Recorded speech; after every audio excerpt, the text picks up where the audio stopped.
Hey guys, how you doing? It's Tony. Good afternoon. I did actually sell the JNJ calls that I had. I bought them from the Breakout strategy last week. I actually just sold them today in the morning.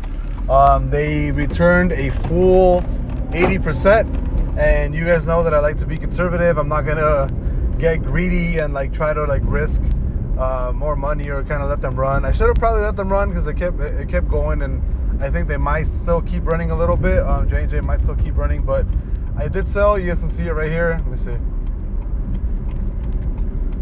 Yeah, so I bought. Let me see if I can show the full. There you go.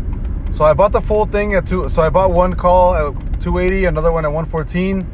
Sold that 280 call for 490, and sold that 114 call for 215.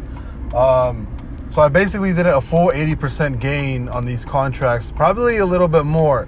But so far for the Breakout strategy, I think we are now 8 for 9 because our first official loss was on Crowd.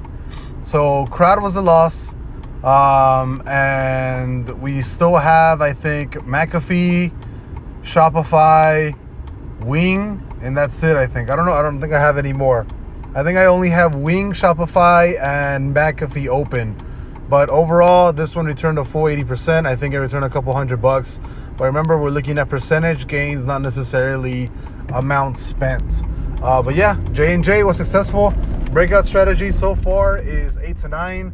The first loss on the Breakout, I think was Crowd. And I will update you guys if I decide to look into any more Breakout strategies, or if I take a loss on McAfee, Shopify, or Wing. I'll see you guys later.